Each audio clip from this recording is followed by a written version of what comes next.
Well, hello everybody and welcome to another episode. Fujifilm X cameras are some of the nicest digital mirrorless cameras you can buy, and there are some real bargains on the market at the moment, at least in the used market. But buying your first can be a bit daunting because there really are so many to choose from. So if you're looking for a used Fujifilm X camera, save yourself hours of research and check out this video. And if you're a Fuji X photographer, why not tell me which camera you use and why in the comments section below. So the Fujifilm cameras, the X cameras, take a different approach to other manufacturers. Most of them have an X-trans sensor. And in that sensor, the pixels are arranged slightly differently to a traditional Bayer sensor that most digital mirrorless cameras have. And it gives a much more organic image, a much more film-like image without the harshness that you can sometimes get from Bayer sensors. They've got lots of dials on the top plate here in much the same way that the old film cameras did, so they really involve you as a photographer. And they've got the fantastic built-in Fujifilm film simulations, which personally I love. And they've also got the ability to cook, in inverted commas, more film recipes yourself. So today we're going to look at 7 used Fujifilm X cameras, and those are the X-Pro1, the X-E1, the X-E2. Those are all rangefinder style cameras with the viewfinder at the left hand corner. We're also going to look at the XT10, the XT1, the XT2, the XT3, and those are all SLR style cameras. Like this one actually, with the viewfinder in the center and a faux prism hump to house the EVF. Most of these cameras I'm going to show you cost between 150 and 250 pounds. The most expensive is the XT3 at around about 700 pounds, but most are well below that. Right, so we've got lots of cameras to get through, so without further yakking from me, let's check them out. Okay, the first camera I'd like to talk about is the X-Pro1, and that was really a groundbreaking camera in its day. It has a rangefinder style, so the viewfinder is at the left-hand corner of the body, and it feels very much like a film rangefinder camera, like this Yashica 35 GT I've got over here. And in fact the X-Pro1 is a very similar looking camera to that, and it just kind of captures that feel of film rangefinders that we used to use not so very long ago. It's got dials on the top plate for shutter speed and exposure compensation. It's got an electronic and an optical viewfinder, which you just change with a lever. There's a little lever on the front, and you can look through just pure glass, just like we used to in the old days, like if you're using an old film rangefinder, for example. Purely optical viewfinder, or you can push the switch and activate the electronic viewfinder, and that's a really interesting design, and obviously clearly some really nice engineering has gone into it as well. Now this is a mirrorless camera, so it shoots all the modern Fujifilm lenses and pretty much any vintage lens ever made, as all mirrorless cameras will. There are some exceptions, 1 or 2 oddities, unusual lenses that won't mount, but pretty much any mirrorless camera will shoot any vintage lens ever made, and the X-Pro1 is no exception. However, I found the optical viewfinder to be really only usable with modern autofocus lenses, because if you try and use it with vintage lenses, you've no idea whether you're in focus or not. There's just no way to focus using that optical viewfinder if you want to use vintage lenses. So for vintage lenses, you've got to use the electronic viewfinder plus the built-in focus peaking, and that is actually something I found a little difficult with this camera. The peaking is in white only, and it's pretty faint. I didn't really get on with it. It's very difficult to see. At times you can easily miss focus, so it's really not the best developed peaking system, and it does need other colours as well as white. There is a magnification function, so you can just push a button and the whole image becomes magnified in that electronic viewfinder, so you can focus much more finely. But my preferred method of focusing is peaking. I don't really get on with magnification. I much prefer peaking. So for me, this camera, the X-Pro1, is far better used with autofocus lenses. It has a 16 megapixel X-Trans1 sensor, so first gen, the very first X-Trans sensor, and it has a very, very special quality. In fact, it's said by many to be the nicest of these sensors and to give the nicest images. Between you and me, don't tell anyone. I think it might be true. And it's a little difficult to say why. These images have a depth I've not seen in other images. They have a sort of a luster. They're far less harsh. They're much more organic looking than images from Bayer sensors. They really are just unique. I've never seen anything like these images. They are really quite extraordinary. This is an extraordinary camera, but because I shoot a lot of vintage lenses, for me it's a little flawed, but that's just me. If you shoot autofocus lenses, or you're happy with using magnification when you're using vintage lenses to focus, this is a very fine camera indeed. It's also quite a sought after camera now, and they tend to go, good ones tend to go for around £300, but find a good one. Those images are so extraordinary, so beautiful. I reckon it's well worth it. Now, around about a year ago, I tested the Fujifilm X-E1, and that's a smaller camera than the X-Pro1. It has a smaller body, but it's got the same outstanding 16 megapixel X-Trans1 sensor. It has a rangefinder design, so the viewfinder is at the left-hand corner of the body.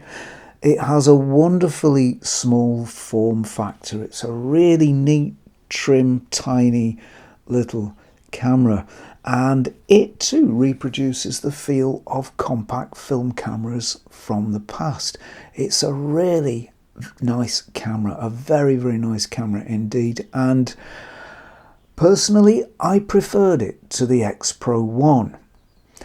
It's smaller, that was one of my reasons, plus it has an electronic viewfinder only. It doesn't have that very complex mechanism that the X-Pro1 has, where you can use either an optical viewfinder or the electronic viewfinder. The X-E1, same chip as the X-Pro1, but electronic viewfinder only, so it's less complex.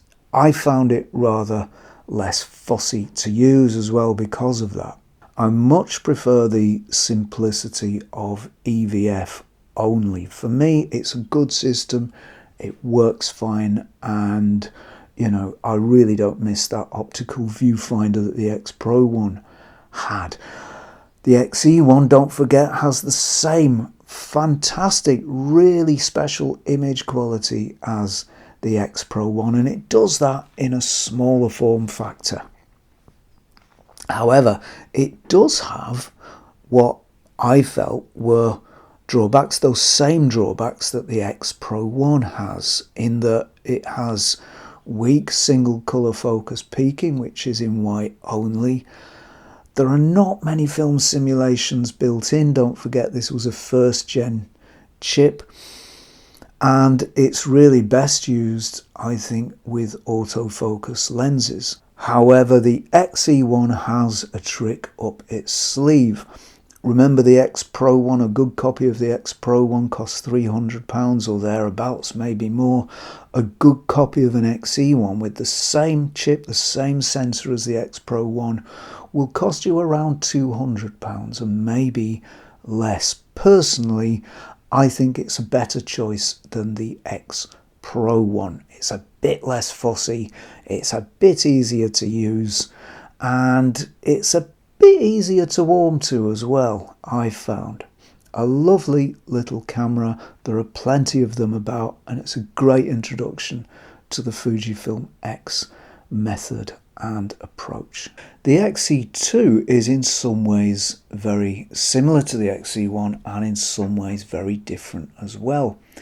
It's got an identical appearance and body, and you really would be hard pressed to tell them apart. They're absolutely identical apart from the name and the number on the front. It's got that same small form factor that I loved so much in the X-E1, and in many ways it's the same delightful little camera, but in my opinion it's a bit better because it has a 16 megapixel X-Trans 2 sensor, and that's the same sensor that's in the Fujifilm X-T1, and there are many people who love that sensor as well and swear that that's the nicest Fujifilm one. Does it produce better images? Well, some say, as I say, some say this is the nicest sensor, and they might be right. I do like this sensor very much. It's a lovely sensor and it produces very beautiful images. Personally, I don't think it has quite the quality of the X-Trans 1 sensor. Images are 99% there, but they lack that, I don't know, particularly special quality of the X-Trans 1 sensor. The X-Trans 2 is a beautiful sensor in its own right, but it's not quite the same. But of course, that's just me, that's just my personal opinion. Check out the images and decide for yourself. This camera though has a number of practical benefits over the X-E1. It's got much better focus peaking in 3 colours, white, red and blue. I think I'm right in saying that, but it does have 3 colours, and it's far easier to shoot vintage lenses on it as a result of that. Now that's important to me because I love vintage lenses and I shoot a lot of them, and I'm guessing that if you're watching this channel you might well like to shoot some vintage lenses from time to time too, so I can tell you the X-E2 is definitely better for doing that, far better focus peaking. It's also got more film simulations, including my personal favourite, Classic Chrome. I absolutely love that sim. And it's got the ability to cut lots more film sims of your own, which the earlier sensor can't really do. It can do 1 or 2, but not very many. The X-E2 is priced around £250, and at that price I think it's a real bargain and one of the nicest Fujifilm X cameras you can buy. So that's the rangefinder style cameras. Now let's have a look at the SLR style cameras, beginning with the X-T1, and that was another groundbreaking camera in its day. These very much resemble a film SLR, certainly in appearance anyway. All of the XT cameras have dials on the top plate. If you've used a film camera in the past, then you'll be right at home with one of these. This one's an XT2, but the appearance is almost identical. So let's have a look at the camera. So there is our XT2. In fact, you can read XT1 for that because the XT cameras are all very similar, pretty much identical in appearance. And you can see that it very much resembles a film camera. These cameras are really nicely made. They've got a magnesium alloy body, so they're very tough, very hard wearing. I think actually that's aircraft metal, so it's very light and very strong. Watch the skin if buying, by the way. This rubber skin, certainly on the XT1, has a reputation for working loose and not sticking on the camera properly. So these cameras are all getting quite old now, so do watch that skin if you're buying one.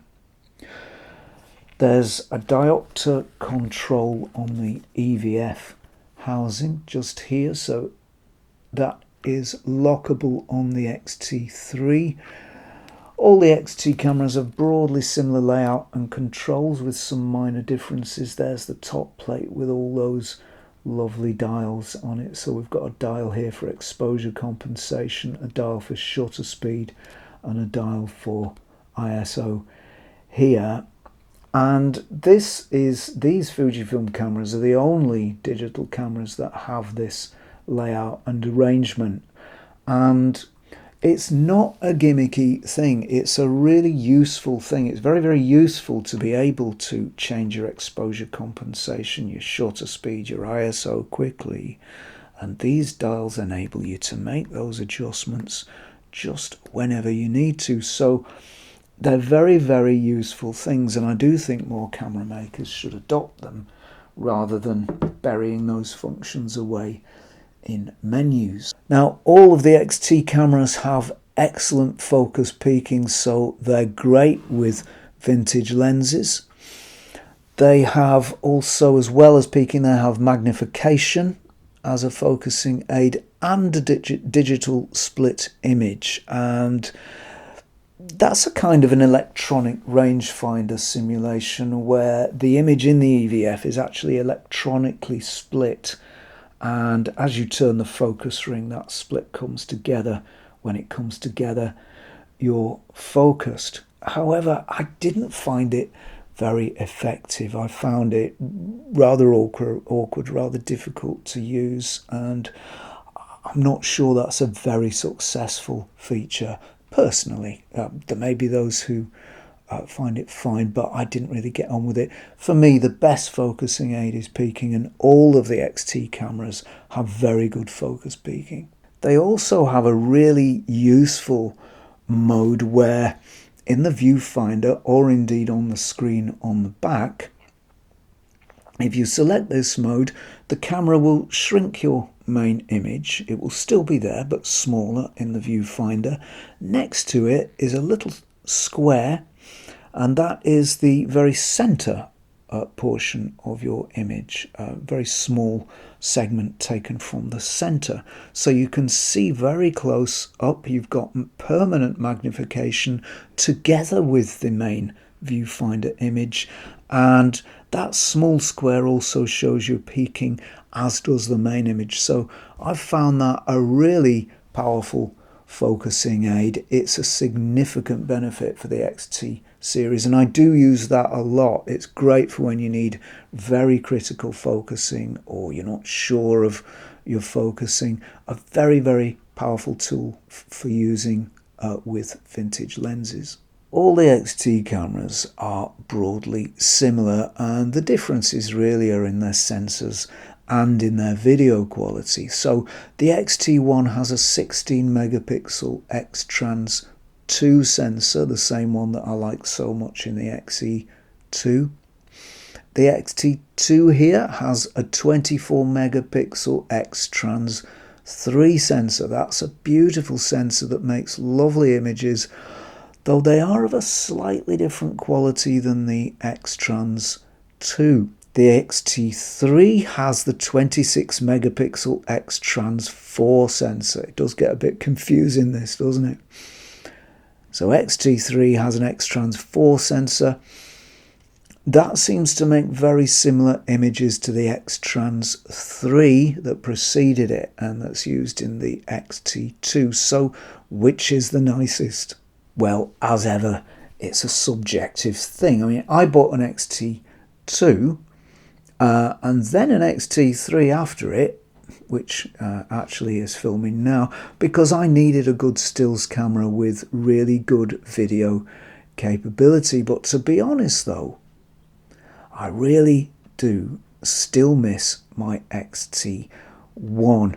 I sold it on because I can't keep all the cameras I buy. Occasionally I might keep one, but I can't keep them all by any means. It's got that lovely X-Trans 2 sensor. It's got effective focus peaking. It's got nice film sims built in and the ability to cut more. And it's arguably the nicest sensor too. 16 megapixels doesn't sound much, but really you don't need any more unless you're blowing up to enormous size or you're, cropping almost all of your image away. Later sensors, well, they're no worse as such in image quality, but apart from more resolution, they're no better either. So, in my opinion, the best Fujifilm X cameras for somebody who wants to get into the system and wants to buy used, and also the best value Fujifilm X cameras are the X-E2, if you want a rangefinder style body at around about £250, maybe a bit less, and the X-T1 with its SLR style body for around £250 to £300. However, if you can't quite stretch to that, or you just want to put a toe in the waters, test the waters and see if this Fuji X system is right for you, then the X-T10 might be a good alternative. It's got the same sensor as the X-T1. That's that very nice sensor that I liked. It's got an SLR style body, but it doesn't have an ISO dial and it's missing one or two features. That camera, you can find a good one of those for around about £150, which seems to me a really cheap way into the system. So as you can see, it needn't really be that expensive to join the world of Fujifilm X photography. The X-T10 is £150. The X-E1 with that spectacular sensor from the X-Pro1 is around about £150, maybe £200. The X-T1 is a fairly cheap camera, £250 to £300, and the X-E2 is around about £200 to £250.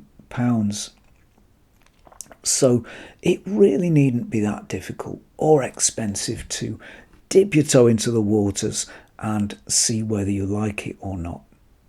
These are unique cameras. There aren't any other digital mirrorless cameras or even digital cameras that I know of that take this very special, very unique approach to photography. If you want to give it a try, I really don't think you'll be disappointed. So that's it from me for today. Please don't forget to like, subscribe and ring the bell before you go. And if you like the content on this channel and you'd like to help to support it, to help it grow and develop, you can do that over at patreon.com/Zenography, and you can do that from $1 per month. As ever, thank you very much for watching, and I will see you next time for some more Zenography.